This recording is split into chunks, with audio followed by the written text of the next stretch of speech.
Run rerelease பண்ண போறீங்க. கிட்டத்தட்ட பல வருஷம் கடந்து வந்த திரைப்படம், இன்னும் மனதில் நிற்கக்கூடிய ஒரு திரைப்படம். உங்களுக்கு மனதளவில் எந்த அளவுக்கு நெருக்கமான திரைப்படம் அந்த அனுபவங்கள்? இந்த திரைப்படத்தை குறிப்பாக ரீரிலீஸ் பண்ணுறதுக்கான காரணம் என்ன? அதாவது எல்லா படமும் நம்ம வந்து எடுக்கிறோம். ஆனால் ஒரு சில படங்களுக்கு தான் நம்ம நினச்ச மாத்திரத்தை எல்லாமே அமைஞ்சு வரும்னு சொல்லுவோம். அப்படி அமைஞ்சு வந்த படம் வந்து ரன்னு. ப்ரொடியூசர் ஆகட்டும், கேமராமேன் ஆகட்டும், மியூசிக் டைரக்டர், அந்த படத்தில் அந்த fight master, all technicians, lyric writers எல்லாமே அமைஞ்சு வந்தது. Dialogue writer. அப்படி நான் எங்கே போனாலுமே நிறைய இடங்களில் சார் ரன்னு மாதிரி ஒரு படம் மறுபடியும் பண்ணுங்கள் சார்பாங்க, இல்லை ரன்னு ரீலீஸ் பண்ணலாமே சார்பாங்க. ரன்னு தான் சார் வந்து நான் காலேஜ் படித்தப்போ நான் வந்து பார்த்த படம், முத சென்னைக்கு வந்து பார்த்த படம் சார், கல்யாணமாக புதுசில் பார்த்தேன் சார், அப்படிலாம் நிறைய கேட்டுகிட்டே இருப்பேன். சரி, இந்த படத்தை வந்து ரீரிலீஸ் பண்ணணுன்னு எனக்கு தோணலை. ரீரிலீஸ் பண்ணுறது மேலே சமீபத்தில் வந்து பர்சனலாக வந்து என்னென்னா, எது ஓடும் ஓடாதுன்னு தெரியவும் தெரியாது. திடீர்னு பார்த்தா கில்லி மிகப்பெரிய ஹிட்டாக போகுது.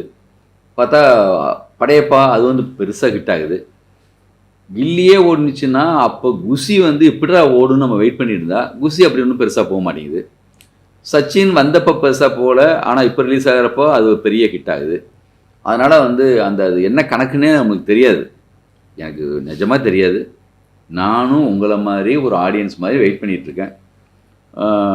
இப்போ சமீபத்தில் கூட எங்கேயாவது போனால் கூட ரன்னு ரீரிலீஸ் ஆமே சார் அப்படி சொல்லி கேட்குறாங்க. அது டிபியில் வச்சுருக்கேன் சார், கண்டிப்பாக போய் பார்ப்பேன் சார், சார் கண்டிப்பாக நான் போய் தேட்டரில் பார்ப்பேன் சார் அப்படி சொல்கிறதுக்கு கொஞ்சம் இருக்காங்க. இந்த படத்தை அப்போது வந்து ரத்ன சார் வந்து எந்த காம்ப்ரமைஸ் இல்லாமல் மேடி, அந்த பக்கம் பார்த்தா மீரா ஜாஸ்மின், எவ்வளோ வில்லன் வந்து அதுல் குர்கர்னி எல்லாமே வந்து அப்படி பண்ண ஒரு படம். ஒரு ட்ரெண்ட் செட்டிங்கான ஒரு படம்னு தமிழ் தெலுங்கில் எல்லா பக்கமும் எல்லாம் யாரை பார்த்தாலும் பெரிய பெரிய ஆர்டிஸ்ட் கூட பிரபாஸ் சாரை போய் மீட் பண்ணால் 8 தடவை பார்த்தேன், 10 தடவை பார்த்தேன் ரன்னு, இது எங்கே ஷூட் பண்ணீங்க, அது எங்கே ஷூட் பண்ணீங்க கேட்டே இருப்பார். இந்த படத்தை கரெக்டாக இந்த மாதிரி நேரத்தில் ரிலீஸ் பண்ணுறோம். இந்த படத்தை ரிலீஸ் பண்ணணுன்னு நினச்சது யாருன்னா என்னை விட பாலாஜி சார்னு சொல்லிட்டு அவர் வந்து பைசன் படத்தை தெலுங்கு ரிலீஸ் பண்ணாங்க, எங்களுடைய நண்பர். அவர் வந்து என்ன சொன்னார்னா, சார் எனக்கு ரொம்ப பிடிச்ச படம் சார் ரன்னு, நான் ரிலீஸ் பண்ணுறேன் சார் சொல்லிட்டு ஜெகதாம்பே அப்படின்னு அவங்களுடைய கம்பெனி பேர், அவர் தான் இந்த படத்தை ரிலீஸ் பண்ணுறாரு. அவர் இங்கே வந்திருக்காரு. அவரையும் நான் இதில் அவரை கூப்பிடணும் விரும்புகிறேன். Sir please sir. சார் வணக்கம், வாங்க சார். Sir please sir.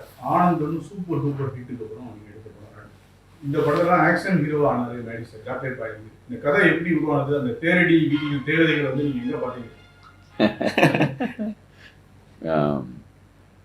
அதான் நான் எல்லா பெட்டியிலும் சொல்லியிருக்கேன்.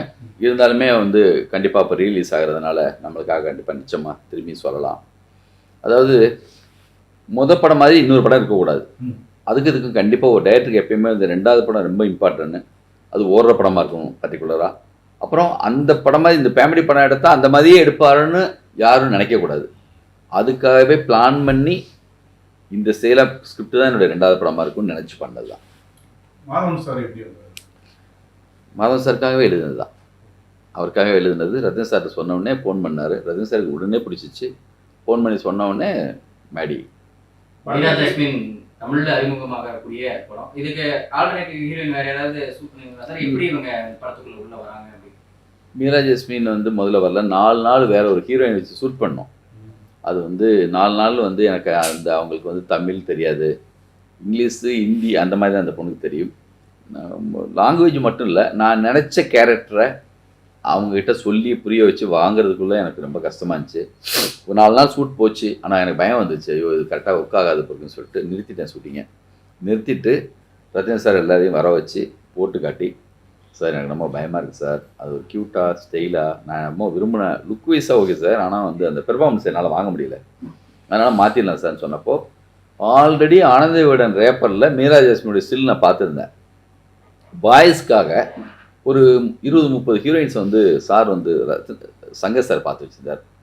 அப்போது அவர் சார்கிட்ட சொன்னப்போ, இல்லை இது வந்து சங்கர் சார் பார்த்து வச்சுருக்காரு, நம்ம அதை பற்றி பேச முடியாதுன்னு சொல்லிட்டார் ரத்ன சார். அதுக்கப்புறம் அவங்க வந்து ஜெனிலியாவை ஓகே பண்ணது பிறகு எனக்கு இந்த பிரச்சனைலாம் வந்தப்போ கூப்பிட்டு இந்த மாதிரி திருப்பியும் அந்த பொண்ணை வர வச்சு பார்க்கலாம் சொல்லி கஸ்தூரி மன்னு ஒரு படம் நடிச்சிட்டு இருந்தாங்க லோகிதாஸுடைய படத்தில். இங்கே வந்து ஆதித்யாவில் வந்து நான் கதை சொன்னேன். தமிழ் புரியாதப்போ நான் தமிழில் சொல்லுவேன், என் கோடைரக்டர் கனகசபாதின ஒருத்தர் இங்கிலீஷில் சொல்லுவார். அன்னைக்கு எனக்கே ஒரு விஷயம் என்னென்னா, என் படம் இங்கிலீஷில் கேட்கும்போது எனக்கே புதுசாக இருந்துச்சு. இவ்வளோ நல்லா இருக்கா, உண்மையிலேயே ரன்னு மாதிரி இருக்கு, ரன்னு டைட்டில் வச்சா ரன்னு மாதிரியே இருக்கேங்கிற மாதிரி. அன்றைக்கி எனக்கு புது நம்பிக்கை வந்துச்சு. எனக்கு மீரா ஜாஸ்மின் கதை சொல்லும்போது எனக்கு வந்து நம்பிக்கை என்னென்னா, என்னப்பா இது ஒரு வேறு எதோ மாதிரி தெரியுது இந்த படம் மாதிரி, எனக்கு ஒரு ஐ ஓப்பனர் மாதிரி இருந்துச்சு. அவங்க உள்ளே வந்தது பிறகு அது நல்லா அற்புதமாக. டெக்னிக்கலாக படத்தை தான் என்ஹான்ஸ் பண்ணியிருக்கீங்களா, ஆடியோ வீடியோன்னு சொல்லிட்டு, இல்லை கிளாசிக்காகவே அப்படி கொடுத்துருக்கீங்களா ஆடியன்ஸுக்கு? இப்போது இந்த படம் அப்போ வந்து ஃபிலிமில் ஷூட் பண்ணோம், ஜீவா சார் கேமராமேனு. இப்போ டிஜிட்டலாக அது மாற்றிருக்கு.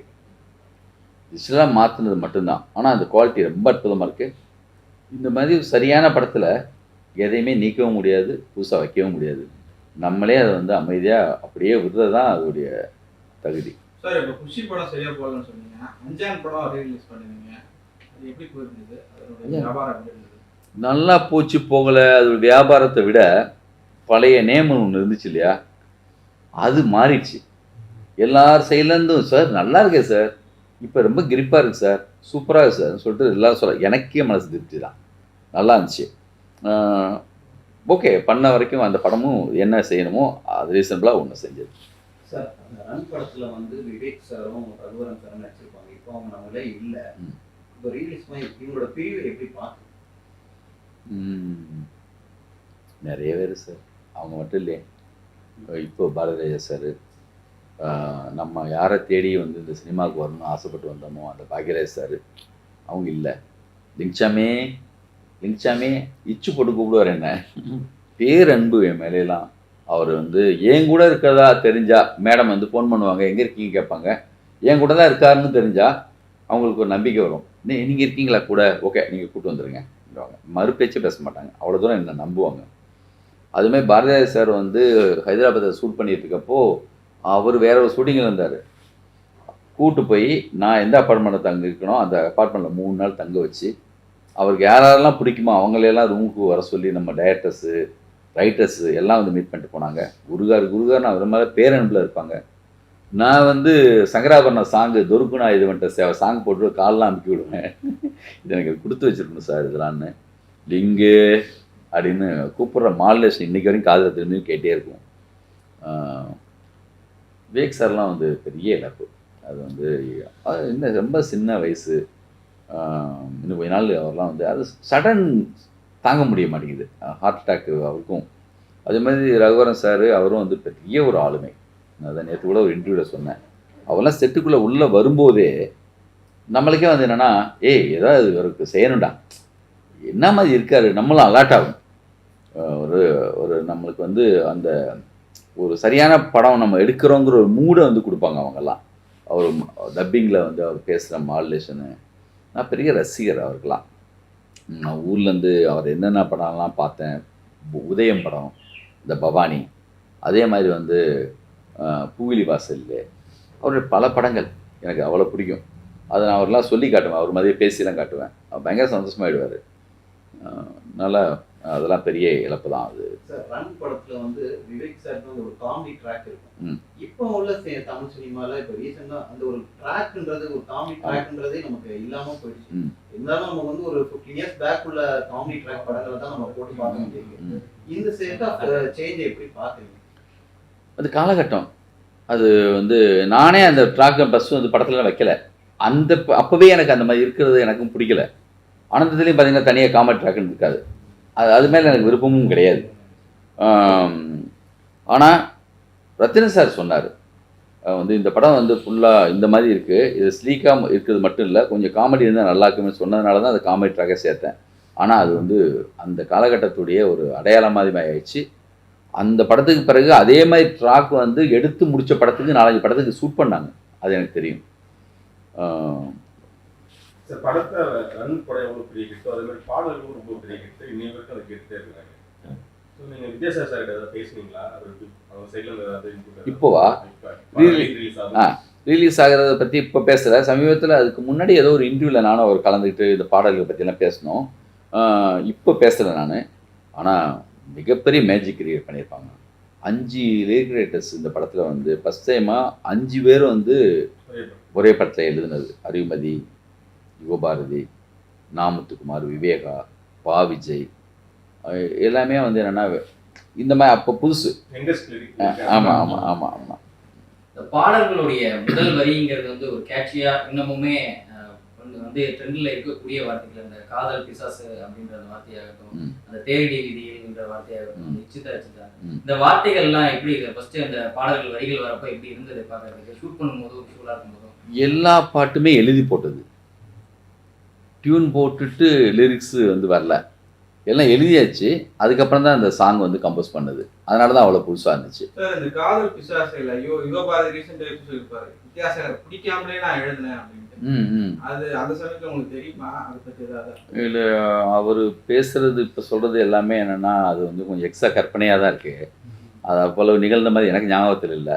என்னுடைய ஆங்கிளில் என்னுடைய வேலை மட்டும்தான் நான் பார்த்தேன். அப்போது அது அவருடைய பாயிண்ட் ஆஃப் வியூ, அது எனக்கு தெரியாது. நம்மளுக்கு லிரிக்ஸ் கரெக்டாக வர வரைக்கும் விடாமல் என்னுடைய அவர் தான் பல்லாங்குழி வட்டம் பாட்டு எழுதினார். அடுத்த பாட்டு இவ்வளவு நிகழ்வும் அது அவருடைய பாயிண்ட் ஆஃப் வியூ, அது எனக்கு என்னுடைய கணக்கில் அது எதுவுமே வராது. எனக்கு அந்த லிரிக் பார்த்தா கரெக்டாக இருக்கா இல்லையா, இன்னும் கொஞ்சம் எதாவது புதுசாக இருக்கணுமா, என்ன மாதிரி இருக்கணும், அது மட்டும்தான் எனக்கு தெரிஞ்ச விஷயம். 100 நாட்களை கடந்து வந்து திரைப்படம் வெளியாக ஓடிட்டு இருந்தது. இந்த படத்தை எடுத்து முடிச்சுட்டு ரிலீஸ் பண்ணுறப்ப உங்களுடைய மனநிலை எப்படி இருந்துச்சு? இந்த படம் வந்து ஒர்க் அவுட் ஆகுமா ஆகாதா, நல்லா போகுமா, நம்ம நினச்சது கை கொடுமான்ற அந்த மைண்ட் செட்லாம் அப்போ இருந்துருக்கலாம், அதை பற்றி? அதான் சொன்னேன், 2வது படம் கண்டிப்பாக ஓடணும், அதில் எந்த தப்பும் நடந்துடக்கூடாது. பெரிய பதட்டம் இருந்துச்சு. ஏன்னா பல டைரக்டர்ஸ் 2வது படம் ஓடாது, பெரிய கிட்டு கொடுத்துருப்பாங்க, 2வது படம் வந்து பெரிய ஃப்ளாப் ஆகும். அந்த காலகட்டத்தில் அது வந்து நான் நிறைய பெரிய பட்டியலே இருக்குது. புது வசந்தம்னா அவ்வளோ பெரிய கிட்டு, ஆனால் 2வது படம் போகல.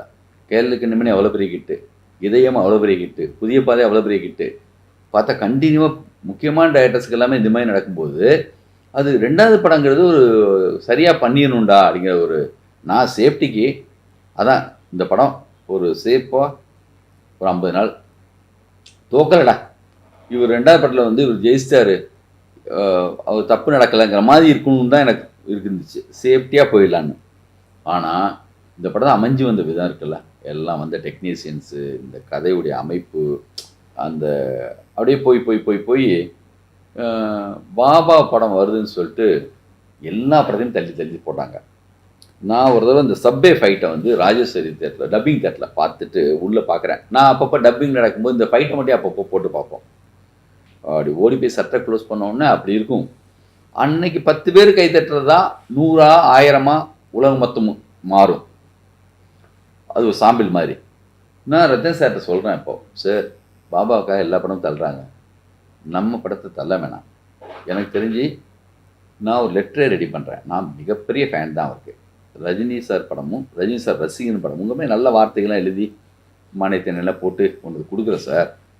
என்னை வந்து ரஜினி சார் வந்து சின்னதாக ஒரு சிரிச்சே சொன்னார். அவர் ஆல்ரெடி சஞ்சீவ் சாருக்கு ஆப்போசிட்டாக அந்த படம் ரிலீஸ் ஆகி கரெக்டாகவே போகல.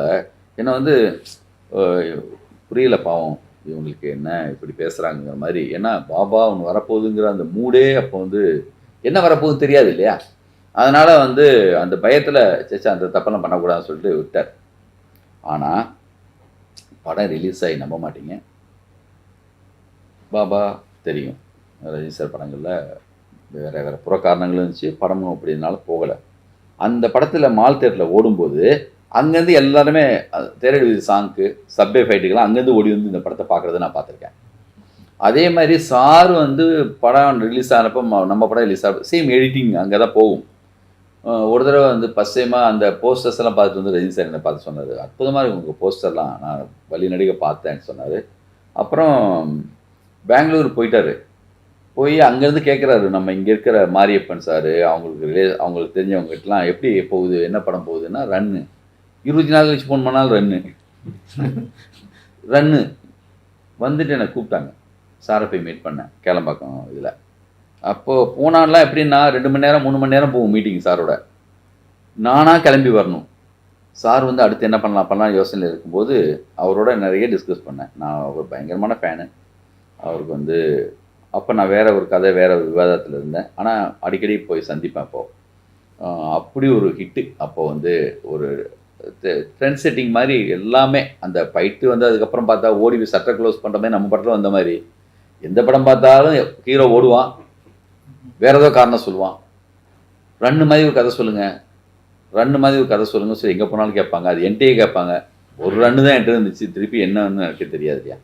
சார் நீங்க இது வந்து மாதவன் சாருக்காக தான் எழுதின கதைன்னு சொல்லிட்டு சொல்றீங்க. பட் ஆனா நீங்க அது வரைக்கும் தமிழ் சினிமா வந்து ஒரு சாக்லேட் பாயா பார்த்த ஒரு ஹீரோவை நீங்க ஆக்ஷன் ஹீரோவா மாத்துறீங்க உங்களோட ஸ்கிரிப்ட் மூலமா. எந்த இடத்துல அந்த கால் எடுக்கிறீங்க, இந்த இடத்துக்கு ஒரு சாக்லேட் பாய் ஒரு ஆக்ஷன் ஹீரோவா கொண்டு வரணும்? அதுதான் இந்த படத்துடைய பெரிய ப்ளஸ்ஸு. அவரை அப்படியே பார்த்துட்டு இருந்தவர் ஓடுவார்னு நம்புகிறாங்க. அந்த ட்விஸ்ட்டு தான் பெரிய ட்விஸ்ட்டு. ஓடுவான் கண்டிப்பாக வந்து பயந்து ஓடக்கூடிய ஆள் தான்டா நம்புனாங்க இல்லையா, அதான் மிகப்பெரிய ப்ளஸ்ஸு.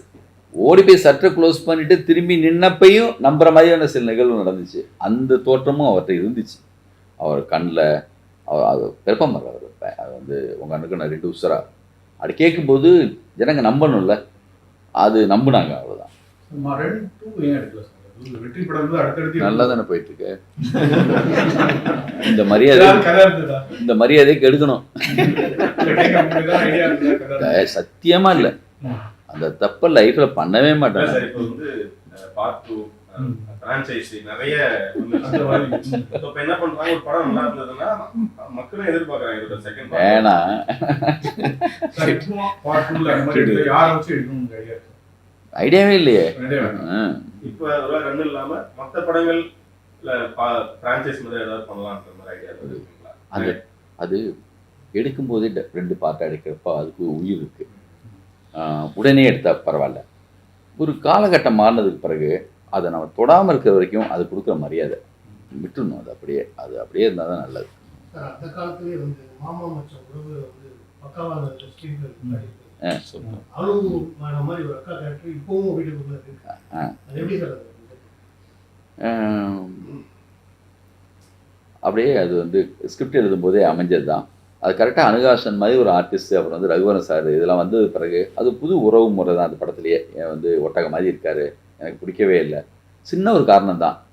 ஆனால் அவர் வீட்லேயே வந்து தங்கி இங்கே படிக்க ஒருத்தன் வரும்போது அவங்க 2 பேருக்குள்ளே இருக்கிற அந்த பேசாமல் இருக்கிறதுக்கூடிய ஒரு சின்ன விஷயம், அது நல்ல ஒரு ஒர்க்காச்சு. ஆமாம் ஆமாம். சார் படத்தோட இன்னொரு பெரிய ஜீவா சார் கேமரா. ஜீவா சாருக்கும் உங்களுக்கு நட்பு? ஜீவா சார் வந்து பயங்கர ஸ்பீடு. அவர் வந்து கேமரா வச்சு இந்த பேக் லைட்டில் அவர் வந்து ஒர்க் பண்ணுற விதானம், டெலியில் ஒர்க் பண்ணணும் ரொம்ப ஆசைப்படுவார். அப்புறம் வந்து ரொம்ப ஃபைன் டியூனிங்கான ஒரு டைமிங். ஒரு நாள் அவர் கார் அனுப்புறதுக்கு கொஞ்சம் லேட் ஆகிடுச்சு பிறகு ஆட்டோ பிடிச்சி வந்துட்டார். அப்புறம் டிஸ்கஷன் கூப்பிட்டாருன்னா ஏதோ ஒரு இடம் வந்து நம்ம வந்து அப்போது வந்து நம்ம இது இருக்கும், நம்ம இன்றைக்கி வந்து பூங்காவாக மாற்றிருக்காங்க இல்லையா, செம்மொழி பூங்காவா. அப்போ அது வந்து நம்ம உட்லண்ட்ஸு, அங்கே கார்லாம் டிரைவிங் உட்லண்ட்ஸ், அங்கே வர சொல்லிடுவார். வர சொல்லிட்டு டிஸ்கஷன்னா போனால் வேறு பேச்சே இருக்காது. இப்போ காஸ்டியூம் பற்றி டிஸ்கஷன் போனோடனே ஸ்டார்ட் பண்ணுவார். லிங்கு இது குட், ஓகே, உனக்கு ஓகே தானே, டவுட் இல்லை எதுங்க சார், சூப்பர் சார், வேற என்ன பேசுறதுக்கு இருக்கா, கிளம்பிடுவார். இந்த மந்தமாக வேற பேசுறது, வேற அரட்டடிக்கிறது, இந்த சினிமாவை பற்றி வேறவங்களை பற்றி சொல்கிறது, வேலைன்னா வேலை. ஸ்பாட்டுக்கு வந்தால் ரெடி வர சொல்லு. அதனால தான் மார்ச் 1 ஷூட்டிங்கு, ஜூலை மாதம் காப்பி ரெடி ஆச்சு. அவரும் அப்படி தான் இருப்பார், நானும் அப்படி தான் இருப்பேன். 2 பேருக்குமே வந்து அப்படி செட் ஆகும். கொஞ்சம் கூடுதலாக கொஞ்சம் சவுண்டு கொஞ்சம் அதிகமாக இருக்கும், அதை பொறுத்துக்கணும். அது வந்து படத்துக்காக தான் இருக்கும், எக்ஸ்ட்ராவாலாம் இருக்காது. வந்து அவர் வேலையை அவர் வந்து 100% பண்ணுவார். நம்ம நினச்சதை தாண்டி எனக்கு வந்து பண்ணி கொடுத்தாரு. இங்கிலீஷ் டைட்டில் எப்படி சார்? இன்னைக்கு இருக்க சூழலில் இங்கிலீஷ் டைட்டில் சாதாரணமாக இருக்கும். 2002 வரும்போது எந்த மாதிரி எதுவும் வேண்டான்னு யாரும் வந்து சொன்னாங்களா? இல்லை, அந்த டைட்டில் வந்து என்னென்னமோ டைட்டில் வச்சோம். ரத்ன சார் தான் வந்து ரன்னுன்னு சொன்னது அவர் தான். ஆனால் சொன்னவொடனே பளிச்சுன்னு இருந்துச்சு. இம்மிடியட்டாக எங்கள் டைலாக் ரைட்டரு பழனிசாமி வந்து இதை டிசைன் பண்ணார். அப்போ ஜென்டில்மேன்லாம் இங்கிலீஷில் வந்து டைட்டில் இருக்குது. அந்த காலகட்டத்துலேயும் ஒரு சில இங்கிலீஷ் டைட்டில் வந்திருக்கு. ஜென்சி கிட்ஸ் ஹேண்டில் பண்றது தான் சார் சினிமாவுக்கு பெரிய சேலஞ்சா இருக்கு. எல்லா டைரக்டர்ஸுமே என்னன்னா ஸ்கிரிப்ட் எழுதும்போதே வந்து இந்த ஜென்சி கிட்ஸ் என்ன ஆல்பா கிட்ஸ் எல்லாம் எப்படி அவங்கள அட்ராக்ட் பண்ற மாதிரி எப்படிலாம் இருக்கணும்னா எழுதுறாங்க. ஹீரோஸும் அவங்களுக்கு ஏற்ற மாதிரி தான் மாறுறாங்க. இண்டஸ்ட்ரியுமே அந்த பக்கம் போயிருக்கு. குறிப்பா வந்து பாடல்களோ காட்சிகளோ வந்து கருப்பு இவ்வளவு பெரிய கிட்டு, கருப்புல ஏதாவது அது மாதிரி அம்சம் இருக்கா? இல்ல சார், அது தனியா சொல்றேன். இப்போ வந்து என்னன்னா, வாங்க இல்ல சார் அவர் கேக்குறேன், இப்ப குறிப்பா ஏதாவது ஒரு காட்சிகளோ பாடல்களோ இப்ப இல்ல அதுக்கு பதில் பேசிடுவோம். அது இல்ல நம்ம ரன்ல ஜென்சிஸ் வந்து கொண்டாடுறதுக்கு உண்டான மொமெண்ட்ஸ்லாம் என்னென்ன இருக்கு அப்படின்னு நீங்க சொன்னீங்கன்னா. அது இல்லை, நான் ஜென்ரலாக சொல்கிறேன். அதெல்லாம் ஒரு மாயங்க. அதுக்கு படம் பண்ணால் அதுக்கான நியாயத்தோடு அந்த படத்தை பண்ணும், அது கரெக்டு தான்.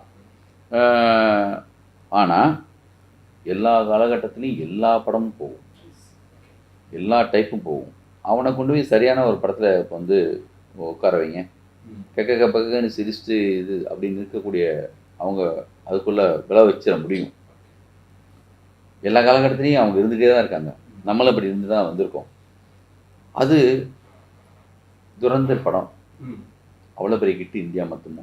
அதில் என்ன அந்த மாதிரி அம்சம் இருக்குது? நல்ல படம் கெட்ட படம் எடுத்துக்கிட்ட விஷயம் 100% அதில் ஒர்க் ஆகிருக்கு, ஆகலை, அது மட்டும்தான் நிஜம்.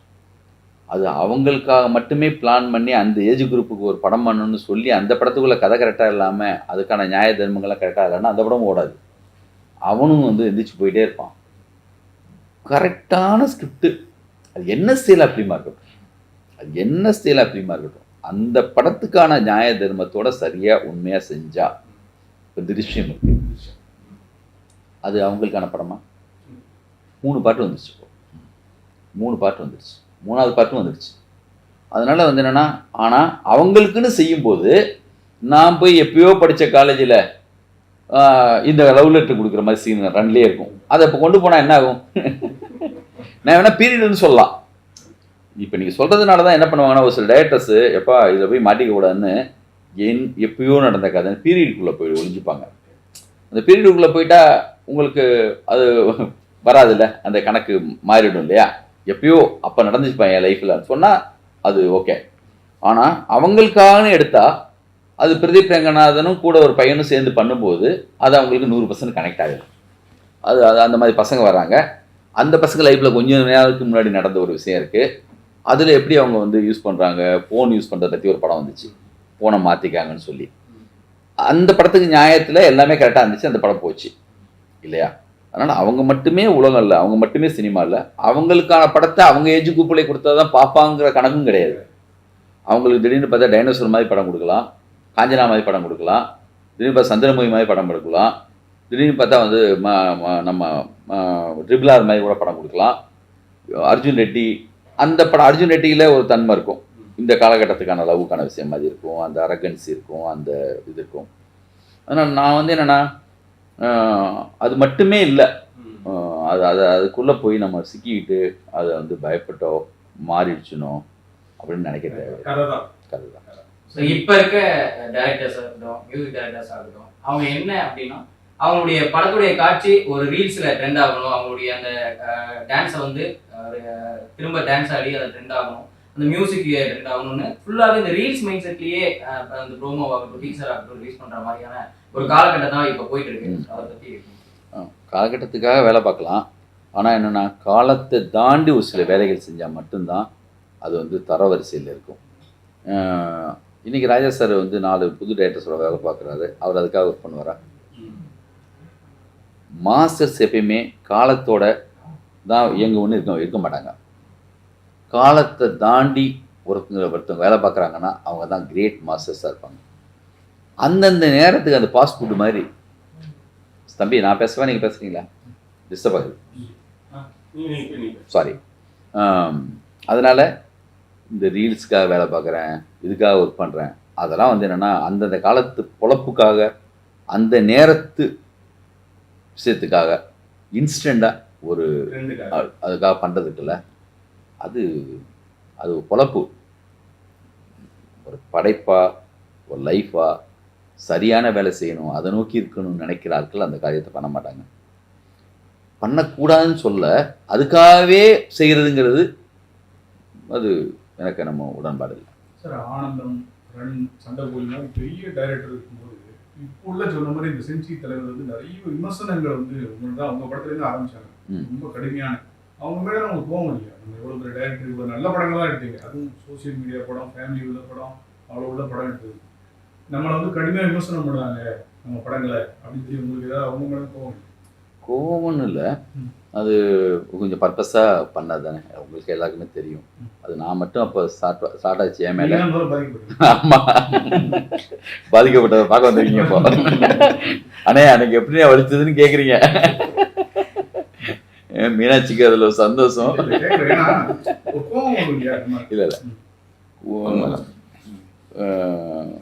ஓகே, நான் தான் அடிக்கடி சொல்லுவேன், அவன் நம்மளை அப்படி சொன்ன டயத்தில் ஒரு ரன்னு என் கையில் இருந்திருந்தா அவங்க தோற்றுருப்பாங்கல்ல, ஒரு சண்டைக்கோழி இருந்திருந்தா நம்மளும் தப்பு பண்ணியிருக்கோம்.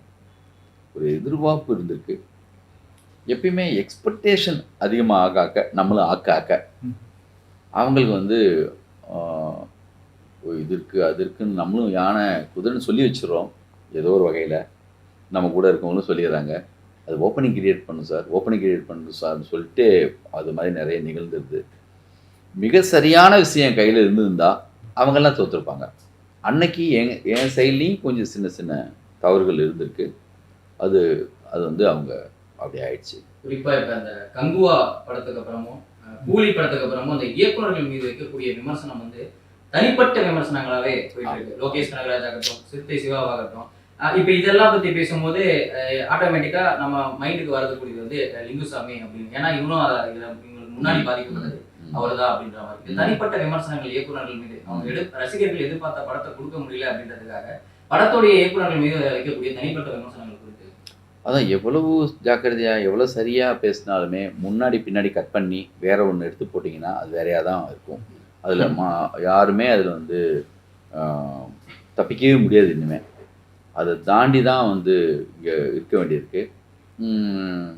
அந்த போக்கு வந்து இப்போ எல்லா பக்கமும் அரசியலில், சினிமாவில், பிஸ்னஸில் எல்லாத்துலேயுமே இருக்குது. அந்த போட்டி பொறாமை எல்லாத்தையும் கடந்த, நான் தான் சொல்வேன், எதிரி கூட ஒத்துக்கக்கூடிய, நம்முடைய பரம எதிரியாக கூட ஒருத்தர் இருக்கலாம், அவங்க கூட ஒத்துக்கக்கூடிய அளவுக்கு ஒரு வேலை நம்மகிட்ட வந்து வரணும். அப்படி வந்துட்டா அவங்களே கூட நல்லா கடா சொல்லக்கூடிய அளவுக்கு நம்ம வேலை செய்யணும். கொஞ்சம் கூடுதலாக நம்மளும் செய்யணும். அது காலங்காலமாக அது வந்து அது ஒன்றுமே பண்ண முடியாது, இருக்க தான் செய்யும். அது ஹை அண்ட் லோ மாதிரி, அது ஒரு பொறாமை போட்டி வந்து தொடர்ந்து ஜெயிக்கும்போது இருக்கிற ஒரு விஷயம். சைக்காலஜிக்கலாகவே அது வந்து வந்துடும். லோகேஷ் வந்து ரொம்ப பெருசாக தப்பாலாம் எப்பயுமே எதுவுமே பேசலை. இருந்தாலுமே வந்து என்னென்னா கொஞ்சம் வெயிட் பண்ணிகிட்டே இருந்தாங்க. அப்புறம் வந்து அப்படி இது பண்ணாங்க. சரியான இன்னொரு வேலை செய்யும்போது அது மாறிடும். எல்லாருமே இந்த பக்கம் வந்துடுவாங்க. கரெக்டான ஒரு படம் வந்துச்சுன்னா அவன் வந்து நிரந்தரமாக அப்படின்லாம் யாரும் இருக்க போகிறதில்ல. குறிப்பிட்ட பேர் பர்பஸாக இருக்கிறவங்க குறிப்பிட்ட பேர் தான். அதில் ஒரு பர்சன் கூட சொல்ல முடியாது, அவங்களே யோசிச்சுட்டு இருக்க முடியாது எப்பயுமே. அதனால தான் மணி சார் கூட சமீபத்தில் கௌதம்கிட்ட பேசும்போது, நீ அனாவசியமாக போய் அந்த கமெண்ட்ஸ் எல்லாம் பார்க்காத, வேலையை பாரு. தேவையில்லாமல் போய் அதை பார்த்தா அது வந்து ஒர்க் பண்ணவே முடியாது. அப்புறம் படம் பண்ணும்போது இவங்க என்ன நினைப்பாங்க, இது ரீல்ஸில் கிட் ஆகுமா, இவங்க என்ன சொல்லுவாங்க, அதை யோசிச்சுட்டே நீங்கள் வந்து படைக்க முடியாது. நம்ம ஒன்று செய்கிறோம், அது ஜனங்க பார்க்குறாங்க, கரைஞ்சி செய்கிறோம், உண்மையாக செய்கிறோம், அதுக்கான ஒரு ரெஸ்பான்ஸ் ஒன்று வர்றதுக்காக தான் நம்ம வெயிட் பண்ணணும். அந்த டைம்ல வந்து இப்ப இருக்கக்கூடிய இயக்குநர்கள் முதற்கொண்டு எனக்கு வந்து விஜய் சார் கூட படம் பண்ணணும்னு ஆசை, அஜித் சார் கூட படம் பண்ணணும்னு ஆசை அப்படின்றத இன்னமும் நம்ம கேட்டுட்டு இருக்கோம். அந்த டைம்ல வந்து கில்லி படத்துக்கு முன்னாடி பீக்ல இருக்கக்கூடிய டைம் நீங்க ஆகட்டும், விஜய் சார் இருக்கிற டைம், உங்களுக்கு நீங்க ஏதாவது கதை வச்சிருந்தீங்களா சார்? பண்றதுக்கான சாத்தியக்கூறுகள் ஏதாவது இருந்ததா? இந்த படமே சாருக்கு பண்ணுறதுக்காக ஒரு தடவை ஏவிஎம் மூலமாக எஸ்எஸ் சாரை பார்த்து அப்போ வந்து சொன்னோம். அவங்க சார் பண்ணால் நல்லா இருக்குமேனு சரவண சார் தான் எனக்கு அனுப்பி வச்சாங்க ரன் கதையை. அப்போது வந்து அவங்க வந்து அவங்களுக்கு ஒரு பிளான் இருக்கும் இல்லையா, அடுத்தடுத்து இந்த மாதிரிலாம் போகணும், இந்த கிராஃபில் எப்படி இருக்குன்னு. அப்போது எஸ்எஸ் சார் ஒத்துக்கல. தமிழன்னு ஒரு படம் தம்பி பண்ணுறாங்க, அதனால் வந்து கமிட் ஆகிருக்காரு. ஒரு பொண்ணு பின்னாடி சுற்றுறது, இந்த மாதிரி டைப் ஆஃப் படம் அப்போ அவங்களுக்கு கரெக்டாக ஆகலை, அதனால் அவங்க ஒத்துக்கலை. அதுக்கப்புறம் சண்டைக்கோழி, அது சார் பண்ண வேண்டியது, அது மிஸ் ஆச்சு. வேட்டை பண்ண வேண்டியது மிஸ் ஆச்சு. அவங்க ஆடியன்ஸ் இருக்காங்கல்ல, நான் ஒரு பயங்கர ரஜினி சாரோடைய ஃபேன் தான், விஜய் சாரை அவ்வளோ பிடிக்கும் எனக்கும். அவரோட படம் பண்ணணுன்னு என்னை விட என் படத்தை தனியாக பார்க்குற அவங்க ஃபேன்ஸு, அவரை பார்க்குறவங்க, இவங்க ரெண்டு பேரும் சேர்ந்த நல்லா கொள்ளன்னு விரும்பினவங்க இருக்காங்க. நிறைய பேர் சொல்லுவாங்கட்ட, ஏன் சார் விஜய் சார் கூட பண்ணுங்க சார்பாங்க. அது கரெக்டாக அமைஞ்சு வரல. அதான் திரும்ப நான் வந்து அவரை சாரை வந்து எப்பயுமே மீட் பண்ணும்போதெல்லாம் சொல்லுவேன், இந்த மாதிரி மிஸ் ஆகிட்டே போகுது சார்னு. நான் கிண்டலுக்குலாம் வந்து எலெக்ஷன் வரப்போகிறதுக்கெல்லாம் முன்னாடி ஷூட்டிங் ஸ்பாட்டுக்கெல்லாம் எப்பயாவது லீவ் ஷூட்டிங் ஸ்பாட்டில் போவான்ல, நான் கிண்டலுக்கு சார் ஒரு சினிமாவில் தான் கனெக்ட் ஆக முடியாது சார், ஒரு வார்டு கவுன்சிலர் அண்ணா சும்மா இருங்கண்ணா அப்படின்னு வாங்க. இது இன்னைக்கு வந்து இந்த காலகட்டம் இருக்கு இல்லையா, சினிமாவில் நான் கனெக்ட் ஆகாட்டினாலும் நிச்சயமாக அவருடைய அரசியல் நிலைப்பாடு, அவர் இன்னைக்கு அவர் பண்ணுற முன்னெடுத்து போகிற எல்லா விஷயங்களுக்கும் நான் வந்து முழுக்க வந்து நான் கட்சியில் சேரல, ஆனால் கட்சியில் தான் இருக்கேன். நிறைய இயக்குநர்கள் நடிகர்கள் வந்து தொடர்ந்து கட்சியில் இணைஞ்சிட்டே இருக்காங்க. உங்களுக்கு ஏதாவது அந்த மாதிரியான அரசியல் முன்னெடுப்புகள் பயணங்கள் ஏதாவது இருக்கா? அவர் கூட தானே இருக்கோம், நம்ம ஆட்சி தானே. அது இல்லை, வெறும் கட்சியில் சேர்றது மட்டும் இல்லைங்க, அது அவங்கள சந்திக்கலாம், சந்திக்காமல் இருக்கலாம், அவங்களோட வந்து நம்ம பேசலாம், பேசாமல் போகலாம். ஆனால் ஒரு சிலரோட மட்டுமே அவங்க நம்மளை வாட்ச் பண்ணிட்டே இருப்பாங்க, நம்மளும் அவங்கள வாட்ச் பண்ணிட்டே இருப்போம். எங்கேயோ ஒரு இடத்துல எப்பயோ மீட் பண்ணுவோம், ஆனால் டெய்லி மீட் பண்ணுற மூடு இருக்கும். அவரோட சினிமா பற்றி நம்ம அவர் சினிமா டெய்லி பேசிகிட்டுலாம் இருக்க மாட்டோம், ஆனால் எப்பயாவது பார்ப்போம் இல்லையா, நம்மளுக்கு பிடிச்சவங்கள அது ஏதோ ஒரு வகையில் நம்மளை பற்றியான ஒரு விஷயம், அவங்களுக்கு ஒரு பாசிட்டிவான மூடு இருக்கும், நம்மளுக்கும் அவங்கள பற்றியான ஒரு பாசிட்டிவான மூடு இருக்கும். நீங்கள் நம்ப மாட்டீங்க, எலெக்ஷனுக்கு முதல் நாள் ரிசல்ட் பார்க்குற அன்னைக்கு 8 மணிக்கு நாங்கள் இங்கே அசம்பிள் ஆகிட்டோம். நம்ம ஆஃபீஸில் ஒரு கிரிக்கெட் பார்க்குற மாதிரி, ஃபைனல் மேட்ச் பார்க்குற மாதிரி உட்காந்து பார்த்தோம். நான், சங்கர் சார், பேரரசு சார், சரண் சார், ஒரு முக்கியமான டைரக்டர்ஸு, என்னோடய அசிஸ்டன்ஸு எல்லாருமே உட்காந்து பார்க்குறோம்.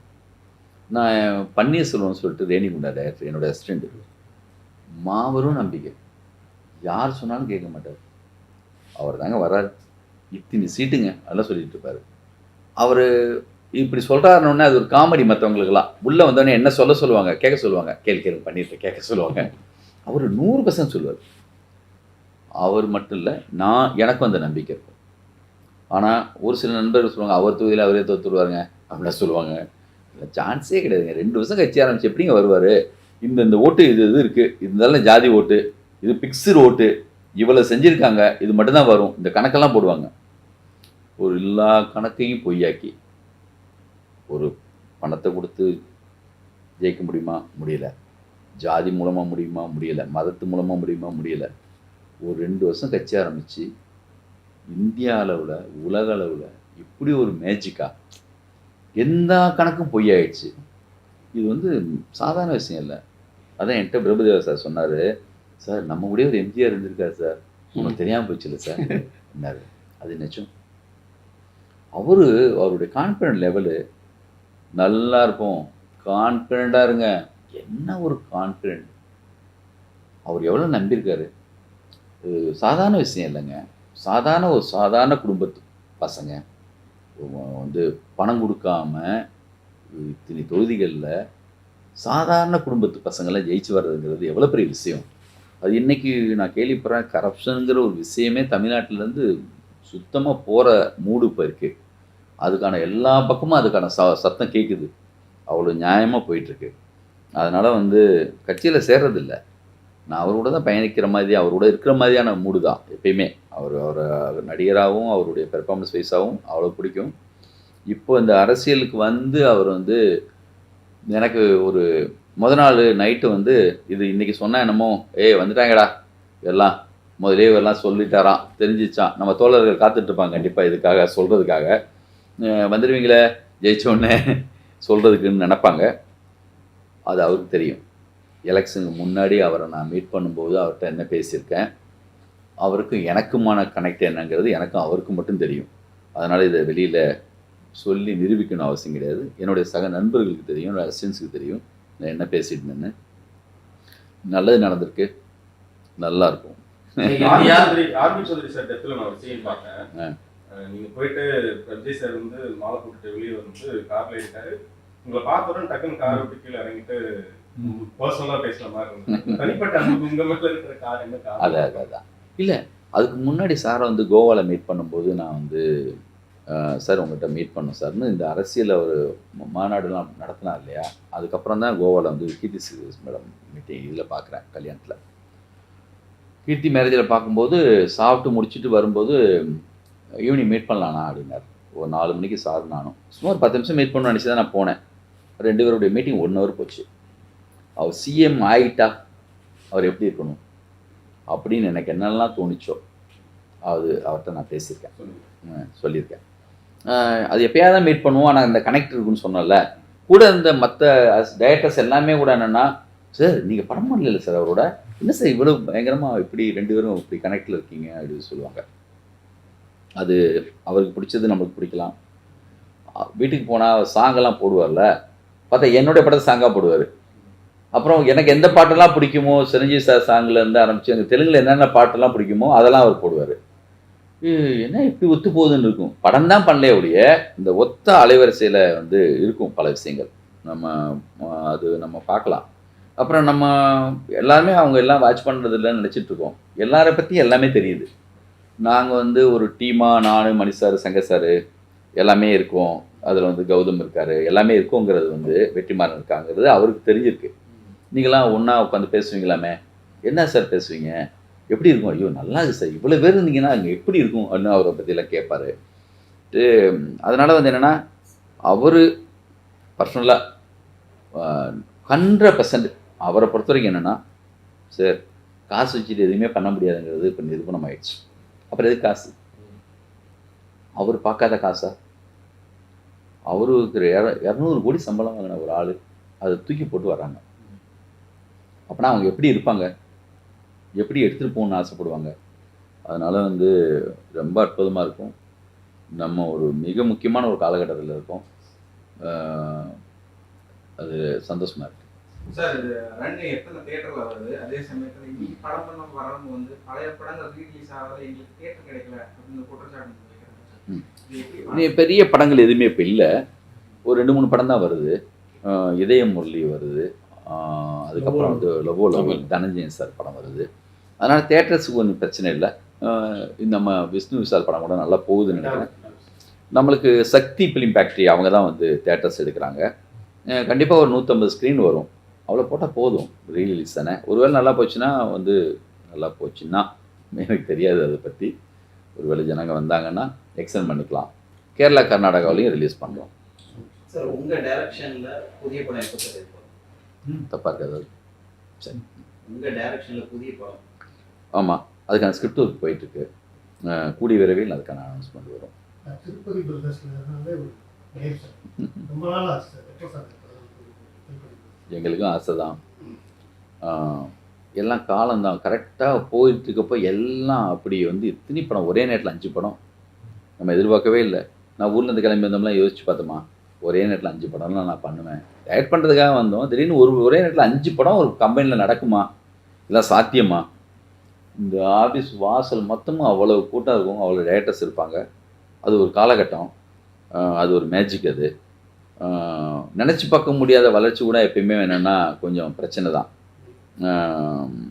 அது ஏதோ ஒரு வகையில் வந்து அப்படி இருந்தது வந்து இப்போ திடீர்னு ஒரு தேக்கம் ஒன்று வந்துச்சு. அது தானாக சரியாகணும். நம்ம போர்ஸ்ரா இன்னும் எவ்வளோ நிரூபிக்கிறோம் பாருன்னு சொல்லி தப்பு பண்ணக்கூடாது. ஃபஸ்ட் ஜென்ரேஷன் தானே, நம்ம நிறைய பட்டுட்டோம். சரி எது, தவறு எது, நல்லவங்க யார், கெட்டவங்க யார், எதை பண்ணணும் பண்ணக்கூடாது, அந்த ஒரு பக்கமும் வந்திருக்கு. ஒவ்வொரு ஸ்பீடு எங்கள் 2 பேருக்குமே, தம்பிக்கும் சரி எனக்கும் சரி, எந்த படம் பார்த்தாலும் நம்ம வந்து ரிலீஸ் பண்ணணும், பார்க்கணும். அந்த ஸ்பீடு கூட என்னென்னா அதுவே கொஞ்சம் பிரச்சனையாக இருந்துச்சு. இப்போ கொஞ்சம் கண்ட்ரோல் ஆகிருக்கு. மறுபடியும் மிக சரியான நபர்கள் உள்ளே வந்திருக்காங்க. சார்லாம் இப்போ வந்து எங்களோட பயணிக்கிறதுக்கு ரொம்ப அற்புதமாக வந்திருக்காரு. எடுங்க சார், எத்தனை படம் வேணும் பண்ணுங்க, நான்லாம் கூட இருக்குன்னு சொல்கிறதுக்கு நிறைய நண்பர்கள் இப்போ வராங்க. நம்ம சரியானது தான் பண்ணியிருக்கோம். கோலி சோடா மாதிரி, சதுரங்க வேட்டை மாதிரி, மிக சரியான கும்கி வழக்கின் மாதிரி பண்ணதுனால அது நம்மளுக்கு பின்னாடி எப்பயுமே எவ்வளோ பிரச்சனை வந்தாலும் ஒளி மாதிரி பின்னாடி நிற்கும். நம்ம பண்ண ஆனந்தமாக சரி, ரன்னா சரி, சண்டைக்கோழி சரி, பையாவும் சரி, இன்றைக்கும் கேட்குறீங்கல்ல எப்படி சார். அதனால் அடுத்த கட்டமாக திருப்பதி பேசும் மிக முக்கியமான ஒரு வேலைகள் செய்கிறதுக்கும், நியூ டேலண்ட்ஸ் நிறைய கதை கேட்டு சரியான படங்கள் ரிலீஸ் பண்ணுறதுக்கும் ஒரு இது அமைஞ்சு வந்திருக்கு. அது இந்த வருஷத்துலேருந்து இது ஒரு சில நேரங்களில் இது நம்ம காலண்டான்னு ஒரு ஒரு ஒரு நமக்கே ஒரு ஸ்மெல் ஒன்று, ஒரு ஃபீல் ஒன்று வரும். அந்த ஃபீலை நம்ம இப்போ ஏதோ வந்திருக்கு, ஸ்டார்ட் பண்ணலாம். ஓகே, இறுதியாக அந்த படம் என்ன ரிலீஸ் ஆகுது அது மட்டும் அப்படியே சம்பவம் பண்ண ஜூலை 10th ரிலீஸ் ஆகுது. இந்த படத்துடைய ரிலீஸ் பண்ணக்கூடிய ஜெகதாம்பே பாலேஷ் சார் இருக்காங்க. நீங்கள் சொல்லுங்கள் சார். சார் என்ன விரும்புறீங்கன்னு சொல்லுங்கள். இல்லை, படத்தை பற்றி சார் நிறைய சொல்லிட்டாரு. இந்த படத்தை பற்றி சொல்லிகிட்டே போகலாம். இது 25 வருஷத்துக்கு முன்னாடி எடுத்த இந்த படம் அன்னைக்கு தான் புது படம், இன்றைக்கி இது புது படம். மறுபடியும் 25 வருஷம் விட்டு நீங்கள் எடுக்க போனாலும் அன்றைக்கி அது புது படம். ஒரு சினிமான்றதுக்கு என்னென்ன தேவை, ஒரு மனுஷன், நான் ஒரு ஆடியன்ஸாக பேசுகிறேன், எனக்கு என்ன வேணும், நான் போய் இந்த படத்தை ஒரு தேட்டரில் ஒரு படம் பார்க்க போனால் எனக்கு என்ன தேவை, அத்தனை இந்த சினிமாவில் இருக்குது. கண்டிப்பாக சொல்கிறேன், இன்றைக்கி இருக்கிற யங்ஸ்டர்ஸுக்கு ரொம்ப முக்கியமான படம். இன்றைக்கி ட்ரெண்ட் செட்டு மாற்றிட்டு ஜென்சி கிட்டு நீங்கள் ஒரு கேள்வி கேட்டீங்க. அந்த ஜென்சி கிட்டுக்கு வந்து படம் எடுக்கல, அவங்க ஒரு ட்ரெண்டை மாற்றிருக்காங்க. அதில் கதை கிடையாது, பிரம்மாண்டம்ன்ற சொல்லிட்டு அன்றைக்கி ஒரு நேச்சுரலாக படம் எடுத்தாங்க. இன்றைக்கி வந்து சிஜி ஒர்க்கில் வந்து அந்த பிரம்மாண்டத்தை காட்டுறாங்க. சிஜியெல்லாம் இல்லாத காலத்தில் கதையை திரைக்கதை வச்சுட்டு பிரம்மாண்டம் காட்டினாங்க பார்த்தீங்களா, அதுதான் இது. அப்படி பண்ண ஒரு மாபெரும் டைரக்டரு. அவர் கூட நின்று நான் இந்த படத்தை பண்ணுறதுக்கு சாரே வேண்டாம், எதுக்கு இப்போ சில படம் ஓடுன்னு சொன்னார். கில்லி ஓடிச்சு, அதே சார்து குஷி ஓடலையேன்னு சொன்னார். சார் அது வேண்டாம் சார், ரன் ஓடும் சார். இப்போ ஒரு சின்ன எக்ஸாம்பிள், இந்த படத்தோட ப்ரொடியூசர் ஏஎம் ரத்னம் சார் என்ன பண்ணார், நாயக்கன் படம் ஹிந்தியில் எடுத்துகிட்டு மறுபடியும் வர்றாரு தமிழுக்கு. ஒரே டைமில் 10 படம் எடுக்கணும்னு சொல்லி, அது நீங்களாம் உங்களுக்கு தெரியும், அனௌன்ஸ் பண்ணிட்டுருக்கு வந்து அனௌன்ஸ் பண்ணுறாரு. ஆனால் அந்த 10 கதையில் முதல் கதையாக தேர்ந்தெடுத்தது ரன்னு. அன்னைக்கு ரன்னான ரத்னம் சார் இன்னைக்கு வரலும் பல பாஷையில் ரன் ஆகிட்டு இருக்காரு. இந்த ரன்னோட சாதனை அதை ஒன்றே போதும். கண்டிப்பாக இன்னைக்கு இருக்கிற ஆடியன்ஸ் இந்த படத்தை பார்க்கணும். பார்த்துட்டு வெளியே வரும்போது 100 ரூபா கொடுத்து டிக்கெட் கொடுத்து தேட்டருக்கு வர ஒரு ஆடியன்ஸு ஏமாற மாட்டான், சந்தோஷத்தில் வருவான். எனக்கு நேரம் இருந்தால் மறுபடியும் இந்த படத்தை பார்க்கணும்னு சொல்லி தான் போவான். இன்றைக்கி பாருங்கள், எத்தனையோ ஓடிடியில் வந்திருக்கலாம், வேறு டிவியில் வந்திருக்கலாம். இன்றைக்கி நாங்கள் அந்த டிஜிட்டலெல்லாம் பண்ணி அதை மறுபடியும் சரி பண்ணி இப்போ பார்க்குறதுக்கு அப்படி இருக்குது.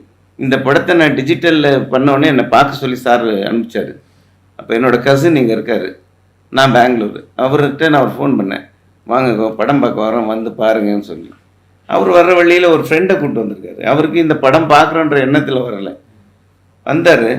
நீங்கள் சொன்னீங்க விவேக் சார் பற்றி சொன்னீங்க பாருங்க, அதுக்காக சொல்கிறேன். அந்த படத்தை பார்க்க உள்ளே வந்தவர் என்ன பண்ணிட்டாரு, விவேக் சார் அவர் ஒரு 55 வயசு இருக்கும். படத்தை பார்க்கும்போது சிரிக்கிறாரு, குழந்த மாதிரி ஆகிறாரு. ஒரு 3 சீட்டு தள்ளி உட்காந்துருந்தேன். நான் விவேக் சார் சீன் வரும்போதெல்லாம் படத்தை பார்க்கல, அவரை பார்க்க ஆரம்பிச்சிட்டேன். அவளை கொண்டாடுறாரு. இன்னைக்கு அந்த மாதிரி ஒரு எல்லா சீனும் பொருந்தி வந்தது சார், எதையுமே இதில் திணிக்கல சார். இன்னைக்கு அவர் கேட்டார், அந்த அண்ணன் அக்கா தம்பி பாண்டிங் அது சும்மா வரல, சாரோட வாழ்க்கை. அவரோட ஃபேமிலியில் அவர் அப்படி தான் வாழ்கிறாரு.